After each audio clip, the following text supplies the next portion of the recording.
In 2014, the world watched as a place called Ferguson, Missouri made international headlines. Following the death of a young man named Mike Brown, Ferguson became a sort of microcosm of our country as a whole, giving voice to old wounds that had long been ignored. I was a college student at the time, commuting back and forth through the area each day, and in the weeks following the shooting, I began to notice that people were really responding in one of two ways.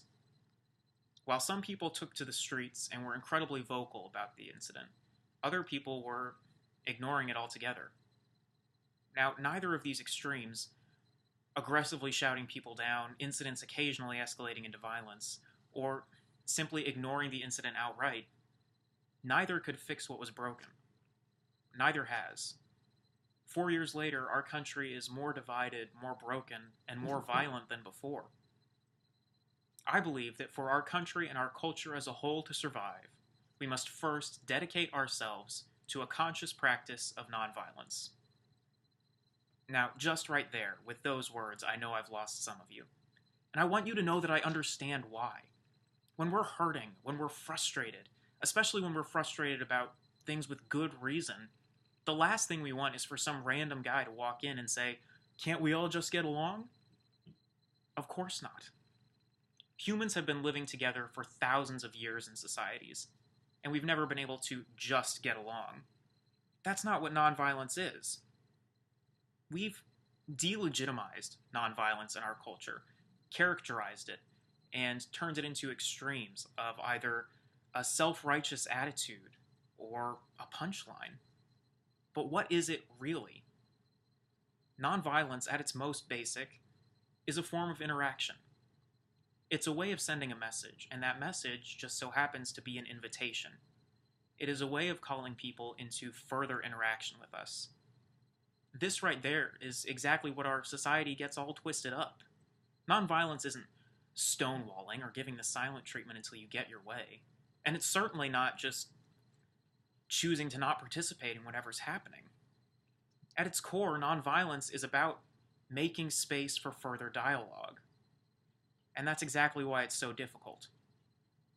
You see, to a certain extent, how we respond to situations is hardwired into us, into our biology. We call it the fight or flight system. When we feel threatened or really just uncertain, we naturally gravitate towards one of those two options. For thousands of years, this worked out really well for us. You're not going to be able to talk your way to a happy resolution with a mountain lion. But then we came together. We built societies, developed a culture, shared experiences. And we did this by discovering that we could choose a third option. We could choose to rise above instinct.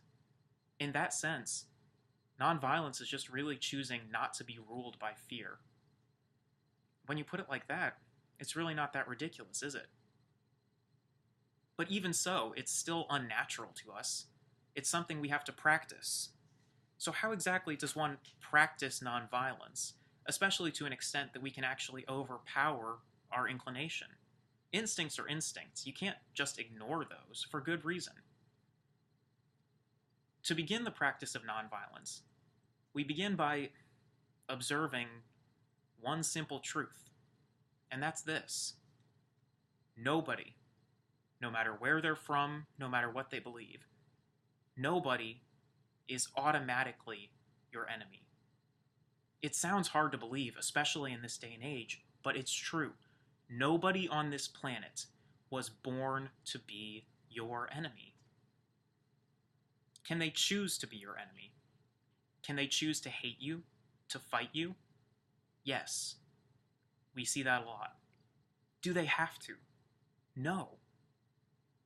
And neither do you.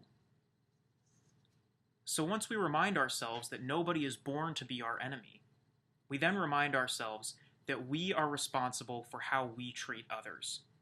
We can run away from them, we can fight them, or we can choose to rise above. We can choose to create space and develop a community and a relationship with the other person. Nonviolence isn't just an invitation to them, it's a reminder to ourselves and a way of holding ourselves accountable for our own actions in our community. We can choose to make room for conversations for other people, or we can chase them out. Above all, we have the opportunity. And yes, it's unbelievably difficult. Nobody ever said that living in a community would be easy, but they said it would be better.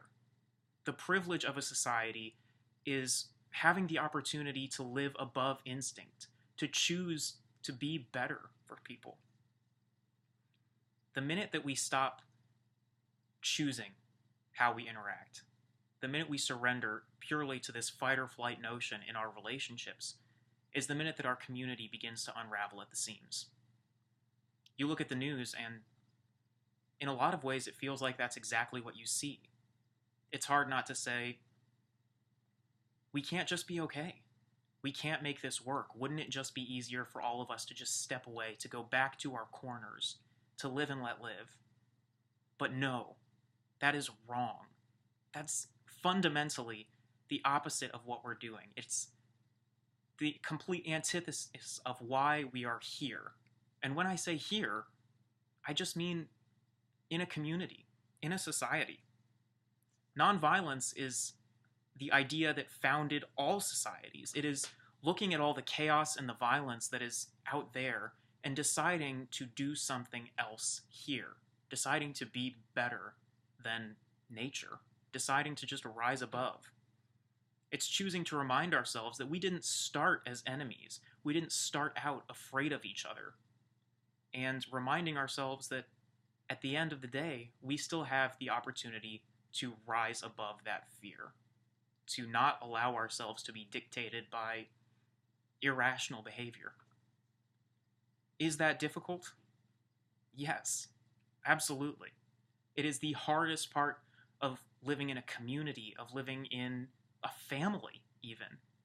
Being able to just get over ourselves and make room for other experiences. It's something we struggle with every day and will struggle with for our entire lives. But community, society, it's what's given us our culture, our family, our loved ones, our lives. Everything good that we have comes from community. And community would never exist without some willingness to rise above, to be greater than our instincts, to be better for each other.